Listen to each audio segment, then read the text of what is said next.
আমি শ্রীমদ্ ভাগবত গীতার ১৬ অধ্যায়ের দৈবাসুর সম্পদ বিভাগ যোগ থেকে সামান্য সারসংক্ষেপ আপনাদের কাছে প্রকাশ করছি। এখানে শ্রী ভগবান বলছেন যে অভয়ং শতশুদ্ধং জ্ঞান যোগ ব্যবস্থিতি দানং দমশ্চ যজ্ঞশ্চ সাধ্যাস্তপ আর্জবম। অর্থাৎ তিনি বলছেন যে নির্ভীকতা, চিত্তশুদ্ধি, আত্মজ্ঞান নিষ্ঠা বা কর্মযোগ, তৎপরতা, দান, বাহ্যেন্দ্রিয় সংযম, যজ্ঞ, শাস্ত্র অধ্যয়ন, তপ, সরলতা, অহিংসা, সত্য, অক্রোধ, ত্যাগ, শান্তি, পরানিন্দা, পরনিন্দা বর্জন, জীবে দয়া, লোভহীনতা, মৃদুতা, কুকর্মে লজ্জা, অচাঞ্চল্য, তেজস্বিতা, ক্ষমা, ধৃতি, শৌচ, দ্রোহ এবং হিংসা না করা, অভিমান, হে ভারত, এই সকল গুণ দৈবিক বলিয়া জানিবে। সম্পদ বলতে শুধু সম্পত্তি নয়, জমিজমা নয়, টাকা পয়সা নয়।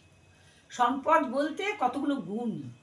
হ্যাঁ, আমাদের যখন মনুষ্য জন্ম দিয়ে মায়াময় প্রপঞ্চে পাঠিয়ে দিয়েছেন ঈশ্বর, যাও তোমরা মানুষ হয়ে যাও, জগতে যাও, সংসারে থাকবে, তখন আমরা বলেছি হে ঈশ্বর, আমরা সেখানে যে কি করব, আমাদের তো কিছুই নাই, খালি হাত পা, সেখানে আমরা কি প্রতিষ্ঠিত হতে পারবো?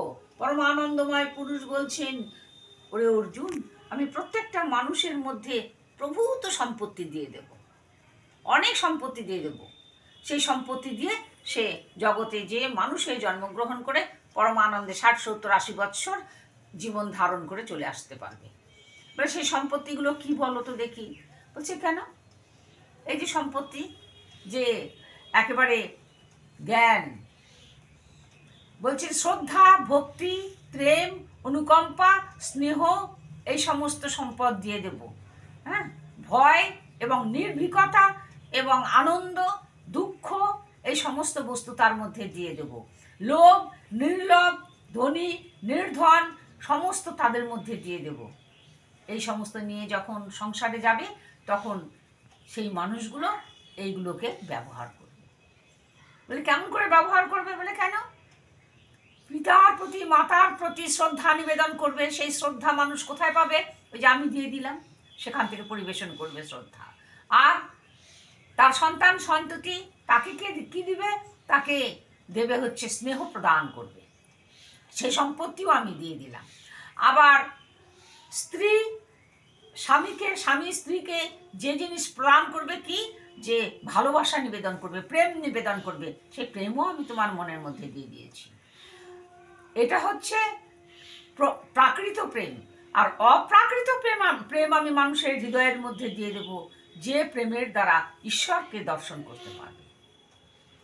আরও আমি জিনিস দেব অনুকম্পা, যে অনুকম্পা বাড়িতে দাস দাসী থাকবে, তার প্রতি অনুকম্পা প্রদান করতে পারবে।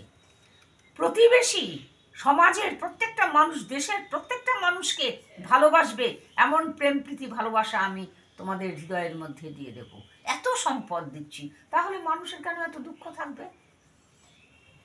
যারা আমার এই তত্ত্ব জানে যে এই সম্পত্তিগুলো তারা ঈশ্বরের কাছে পেয়েছে, তারাই হচ্ছে গুণবান ব্যক্তি। এই সম্পত্তি নিয়ে তুমি জগতে যে আনন্দে সংসার করতে পারো, তাহলে তোমার জীবন ধন্য হবে, সুন্দর হবে। আর কি দৈব ভয় থাকবে না, এবং তুমি যা করবে, যজ্ঞ করো, তপস্যা করো, দান করো, আর যা খুশি তাই করো, এই প্রত্যেকের মধ্যেই তোমার এই নিষ্ঠা, পরম নিষ্ঠা থাকবে। আর সেই নিষ্ঠার নাম হবে সাত্ত্বিক নিষ্ঠা, সাত্ত্বিক কর্ম, সাত্ত্বিক দান, সাত্ত্বিক তোমার ভালোবাসা, সাত্ত্বিক তোমার মনুষ্য জীবন। এই সাত্ত্বিক ভাবকে যদি তুমি গ্রহণ করতে পারো, তাহলে তোমার জীবন হবে ধন্য, সুন্দর।